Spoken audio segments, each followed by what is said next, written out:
most people go right into the strength or weight training, right? Because they want the physical looks, right? Or they want to feel strong, which is fine, right?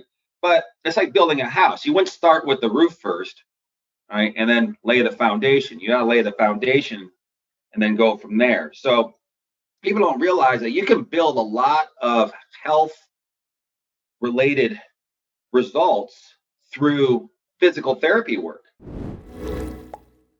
Hello, hello. Welcome back to Real Keto Talk. We have an amazing guest today. I'm very, very excited for this, and I think everyone's going to find this super helpful.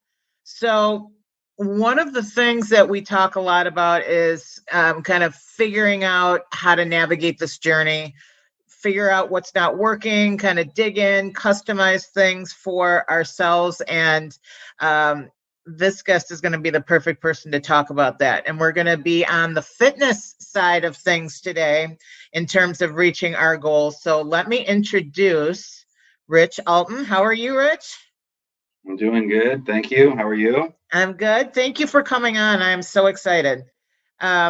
Rich was, unfortunately for him probably, Rich was my trainer for a while and had to deal with all of my crazy stuff. But one of the things that always fascinated me about Rich is that he is not the typical walk into the gym and do the same thing kind of a trainer at all. And I want to have Rich talk a little bit about his approach, what he does, and some of the things that he does that you're not going to see a lot of other people doing that everybody might want to look into a little more. So first, Rich, I want to let everybody know about your background, which is extensive, and tell us a little more about what you do, what you've done, what type of people that you train. Give us a little more detail about your background. Well, the fitness journey actually started probably 25 years ago. I actually started in martial arts first. So I've been probably a martial artist, first and foremost. And at that time, studying martial arts, what I was really learning in martial arts, not just about reality-based martial arts, I was learning self-defense, reality-based martial arts. But what I actually was really learning was a system, was a very scientific system that had all kinds of different philosophies that had to do with life, had to do with concepts that were built around science, anatomy, kinesiology, and as well as different fighting styles and stuff, and interpersonal conflict. So I was always interested in how things actually worked. Trying to find like the good, better, and best, and so like in martial arts, there's a lot of things about how to deliver force and power. In the fitness industry, there's things like that, force, power, leverage when it comes to, creating strength. And so I was always fascinated about how that worked. And I was always tracking to see how I could get better. Like I wanted to be as good as I could. And I wanted to know how I could eventually take what I was learning and take it into like the performance aspect of the body and stuff. Because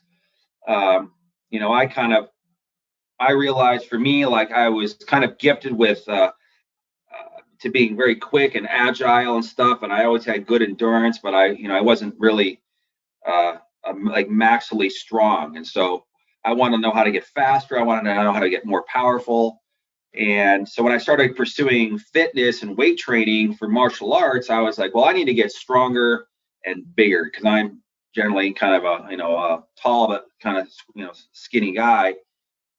And as I pursued a trainer who helped me, put on size and strength over a period of time, I started to take my martial arts into the MMA industry, and I wanted to start competing in it. Because I thought what I was learning as a fighting system, I think was very superior. And I was like, this would work for anybody who's willing to put in the work to do this. But little did I know, as I started to pursue the strength training aspect of it, it was not the right training for what I was doing. And so even though I got bigger and stronger, like it only had so much effect. Like I didn't have the endurance. I was losing speed. I was losing flexibility, but I could pick up a refrigerator and throw it one time and that was it. Guys who were not as strong as me or smaller than me, what I would wrestle with and spar with and stuff, like they could, kind of still deal with me or control me or something like that. And I'm like, this is weird. So, plus, all the eating that came involved to get bigger. And so I realized that from there that training has to be specific. It has to be sports specific if you are an athlete. And so after several years of training with a trainer and stuff, I started to try to do it on my own. And so what he gave me was a base, but the type of training that he was doing was more like what I call like general fitness. It was just being strong with weights, right? It wasn't, and didn't really have a carryover to dynamic sports and stuff like that. So it was effective, but it wasn't an effective in a way if you wanted to something like martial arts where you need to be able to jump, move quickly and react and have endurance, especially in MMA or boxing where you got long duration of action going on. And so from there I started figuring out, researching, okay, what is speed, what is power, what is flexibility, what is endurance, different types of strengths and stuff. And I realized there was different types of strengths. And so I started learning about these things and writing all this stuff down and started just playing around in it in the gym. And I started to figure out that like, wow, okay, the more an athlete is really sound with their technique, the more they have to train in different things other than what they're doing in order to improve. I mean, you've been, swimming all your life. You used to be a swimmer. You've been swimming 30 years of your life, and you want to get faster at your stroke and something like that. You keep swimming, and swimming is not going to do it because your body only knows how to generate so much force. You have to do other activities that would transition over to that sport, assuming you have good technique, right? Technique is always first and foremost. So when I was trying to figure this stuff out, the next thing that happened was I started to come across physical therapy and injuries. At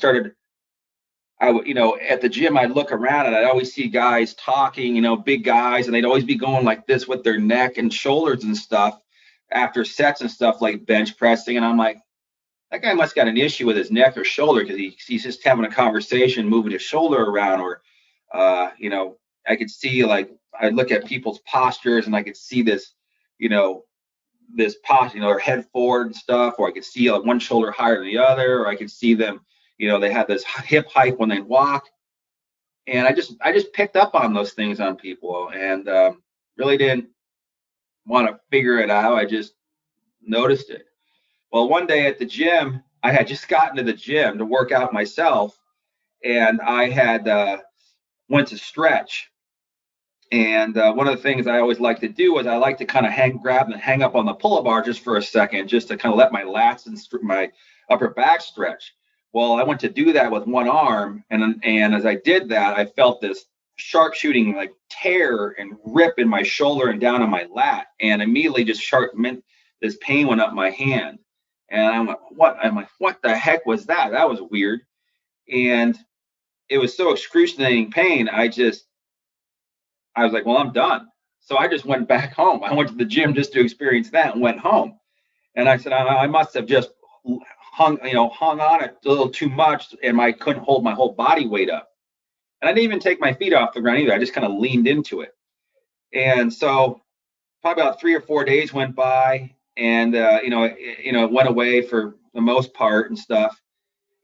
And so I went back to the gym to resume training. And then one day I was doing some chest exercises, and I had laid on a bench on a flat bench, and I was doing some dumbbell presses, and I brought the dumbbells down in position like this. And as I brought the dumbbell down in position, I felt this pop right in the front of my shoulder. So now I have something on the back of my shoulder here, and then running down under my armpit, down to my lat, and on the front. And I'm, whoa, what the hell was that? And I was like, well, that's probably my bicep tendon just popped for a second in here. So, I just kind of worked out through it and stuff. And I went home, and that really just kind of aggravated it.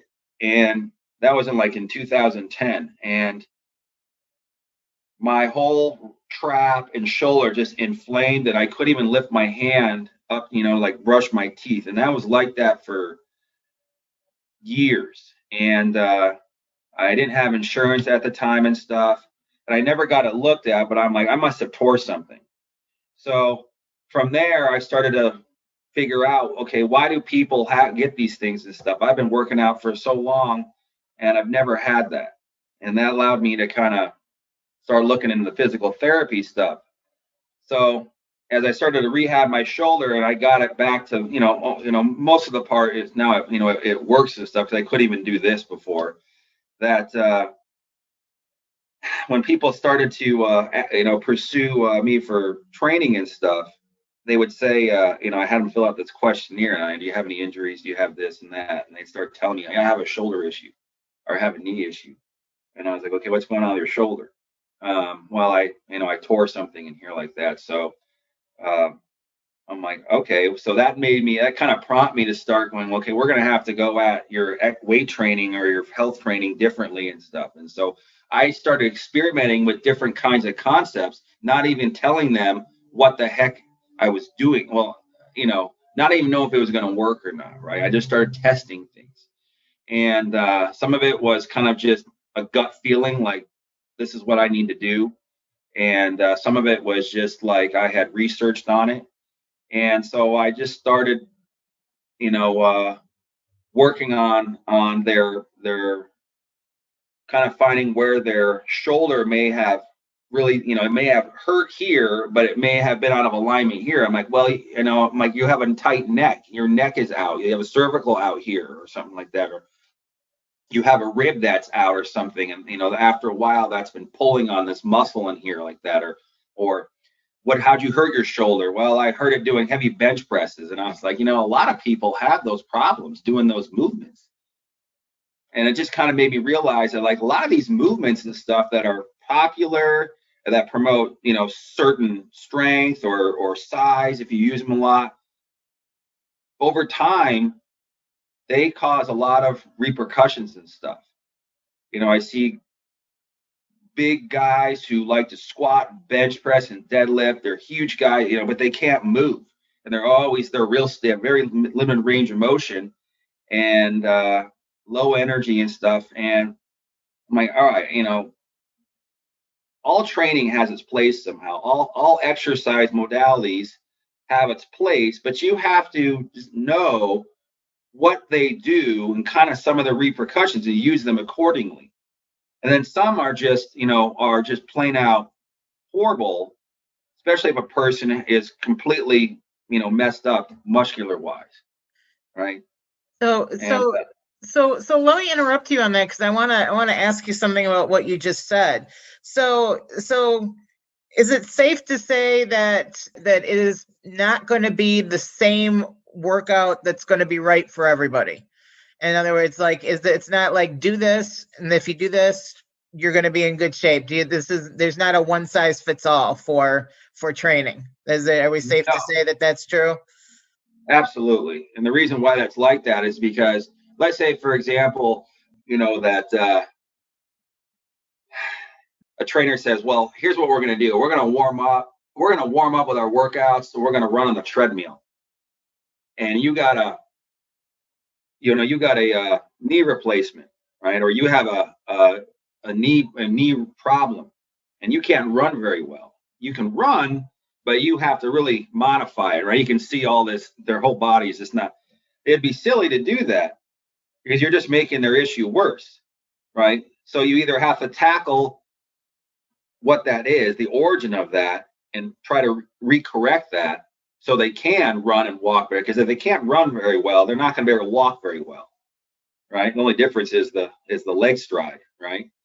And so, yes, you can't give everybody the same thing. Like I had one client, she had gotten into a car accident and really messed up her back. And I looked at her MRI and she had so many ruptured discs and stuff.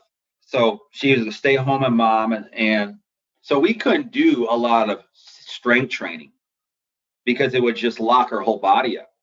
So I had to spend a lot of time digging into her with, release techniques, stretching her with bands, trying to kind of undo the tight muscles and activate the muscles that were not activated to kind of balance her.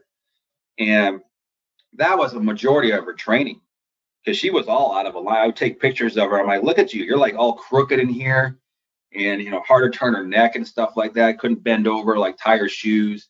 If she'd sit on the ground, it was like a struggle to get up. So I was like, it's silly. And she had been to a lot of gyms and stuff, and they were trying to help her with her losing weight and stuff. And I told her, I said, if you fix your posture or get it better, your digestive system will work a lot better, and you will digest food easier.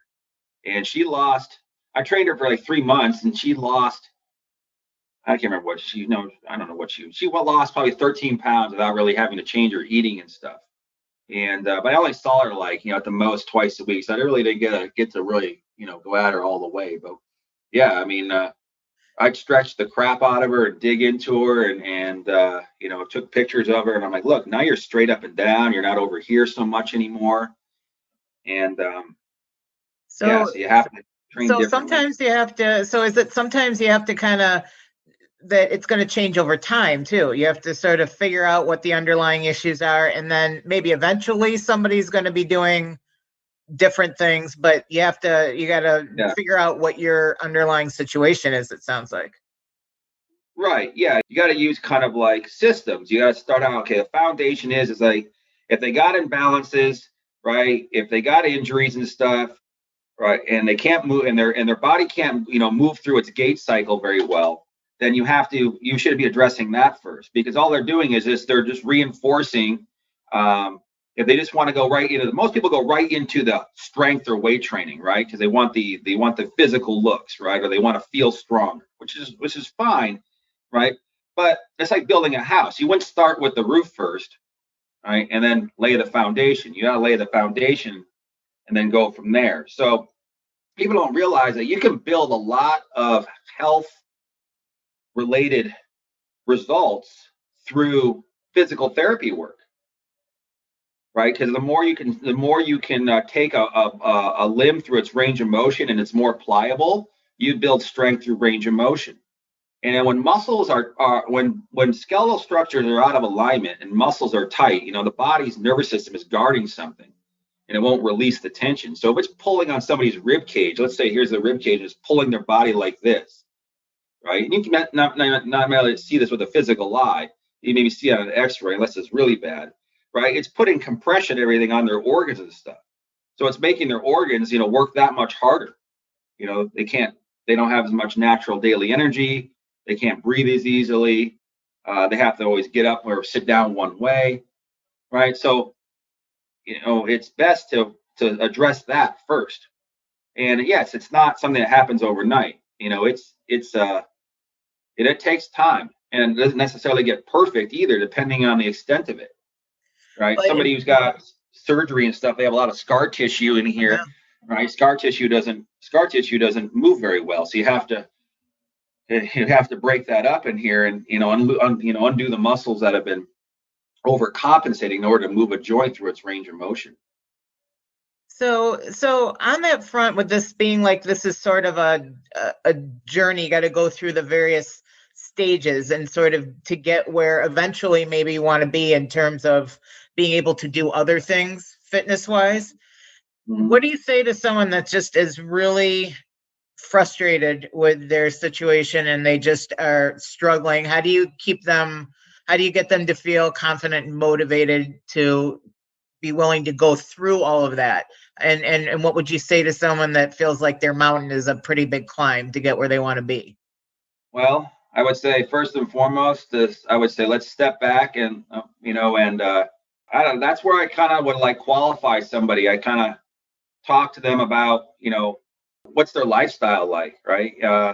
If they've tried like all kinds of things or something and they're really stuck, let's look at the major thing. What are you doing and why are you doing it, right? And are they really doing what they say they're doing, or they try it a little bit and they just throw in the towel, right? One of the things is, train people and stuff, you give them all the homework and they're not allowed. Sometimes they don't do it. Sometimes they have to do things on their own when they're not, not with you and stuff, right? Like here's your meal plan follow this, right? But when they go home, they kind of don't follow it, right? And then they come back and say, how much do you weigh today? And you should be on track. You should be here. Well, I'm here. Well, what happened? Well, I did this and this and this. And so I'm really frustrated. I'm like, you're frustrated because your intentions mentally, it starts mentally. What do you intend to do out of it? Right. So, there's some people exercise a lot because they're trying to change their self-esteem. They don't like the way their life is. So they may try to change the external body to feel better. And they may get some results with it. But when they get stuck, I say, what are you trying to change about? What is it you don't like about yourself that you want to change? Why don't you have to change it in your head? You can't change it out there. You have to change it in your head. Then it becomes much easier to change physically because they're not so obsessed with it. You can't be obsessed with the getting to this goal. You have to look at it. I look at it as a skill to learn. When I was training for martial art and fighting and stuff, and I would go to training. Sometimes you train 3 times a day. You space it out, over the period, and it was really grueling. The training was a lot harder than fighting. You train in wrestling, you train in kickboxing, you train in jiu-jitsu. You had different coaches for that. You got strength and conditioning, and you're like, man, I'm beat. And but I always liked it as learning a skill. Like I felt like if I had to go and exercise because I didn't exercise in 3 days, or I was stressed out and I have to release some tension on my body, every time I did that personally, I never got better. Like I would go to the gym, right? And I'm like, okay, I got to go to the gym today because I didn't go yesterday and I really feel guilty if I don't go. And so I'm trying to figure out in my head what workout to do, right? And I bring my book. I go to the gym, and I think I have this workout ready to go. And the gym would be so packed, I couldn't even get to the equipment I needed. So I'd have to make up something, kind of on the fly. And I'd leave going, that was stupid. That was the dumbest thing I've ever done. It didn't do anything for me. But when I would go to the gym with the mindset of, today is, deadlift. Today is a deadlift day or something. And I have a goal. I got to deadlift 450 pounds, and that's my last set. And that would prompt me to be more. I would have much better results in the gym, and then I see my goals and stuff because I was testing things. I was looking at how things worked and stuff. I wasn't doing it for the, because I feel like there was something bothering me. I wanted to know how. I didn't care. Like I didn't care how long it took. I didn't care the way I looked. I didn't care how big my arms are. I didn't care about that. But so it all kind of comes down to your intention. What are you trying to accomplish with it? And you just got to be patient. I've had a lot of clients who never exercised in their life. To them, they look like complete crap. They, wanted to do something for themselves. So they set a goal and said, in 3 months, I'm going to commit for 3 months. And I just want to feel better and I want to lose some weight. Okay. Well, how much weight do you want to lose? I don't know. I want to lose 15 pounds. Okay. That's easy. In 3 months? Yeah. I said, all right. So what do you want to weigh? And they told me the number. And I know in my mind, I'm like, that's not your ideal body weight, but if that's the goal you want, I'll help you get it. And I'm like, all you have to do is just show up, do what I say. Don't analyze it. If you gain a pound, one day and one day it was down, don't freak out. Just relax. And one guy came to me, and towards the end of this thing, well, he was ahead of his goal. He wanted to lose 16 pounds. Well, he ended up losing 22 pounds in 15 weeks. He trained 4 days a week with me, and he was in his mid-50s, not very coordinated. And didn't really have any body injuries and stuff like that, but he had screwed up posture a little bit. A lot of people do. I mean, I have a little bit of it. And he told me before training one day, he's like, I have so much energy now. I feel totally different about myself. He's like, I look at my life. He said he looked at his life differently. He's like, actually, I wake up with a purpose. That was weird. He goes, I'm married. I have 3 kids. And he's like, I used to wake up thinking, man, all I'm here for is just to provide a paycheck for him. And I'm like, what? And so it totally just made him see life differently. I love And I that. still talk to him. And yeah, he's just like a totally different person. Yeah. So I was like, that's kind of what it made him kind of. That's Love that. part of the journey. It's not just about the physical aspect of it. It's a life journey. It's like making healthy decisions and stuff, and healthy relationships. That's what we talk about here. This isn't just about getting from A to B. It's about trying to get to that place in our lives where this is just where things are different permanently, not as a temporary one-off. Well, listen, Rich, we are getting close. I know I've kept you over time, but I want to make sure people know you have a ton of great content online. Where can people find you if they want to look you up? Well, you can go on Facebook. I have a page there called Peak Life Wellness. You can reach me there. You can reach me on Instagram. If you just search Rich Alten, I think it says Rich Alten Martial Arts, because I use that more for my martial arts stuff. I have a website. If you Google Rich Alten Performance, I come up right away. And I have a YouTube channel that's Reality Fighter TV. So that has a lot of instructional videos for martial arts and stuff. That's so cool. I will say this, the one last thing is like, it kind of goes back down what you're trying to use the fitness and wellness. You can be fit, but sometimes people aren't well. And there's an overlapping. The idea tried to me is to try to overlap them. Some people need to exercise to release their stress. I personally, that doesn't work for me. I always use the exercise as a science, as a laboratory, but that's just me though. I say that, again, it comes down to intention and purpose. And pay attention to what you're doing. If you don't feel something's right, if you're training for a long time and something's happening, you don't feel, stop and research it and see, okay, what is going on with this? I looked at a lot of that stuff and I'm like, and some of it I just threw out the door. I'm like, this doesn't work for anymore. Throw it out the door. Body will always adapt to the demands placed upon it. I love that. All the time. I love that. That's such a great perspective, and it's very different than what a lot of people are hearing when they're just walking into a gym and getting thoughts on how they should be getting fit. So I love all of that. Rich, thank you. Find people who have done or are doing what you want to do. Right. So if you find somebody who looks the way you'd like to look and say, how'd you get there? I want to look like that. Or whatever. That's great. That's great. Rich, thank you so much again for coming on. I hope you'll come back another time. I feel like there's a lot more to talk about. But Definitely. Thank you again, and appreciate you being here. You're welcome.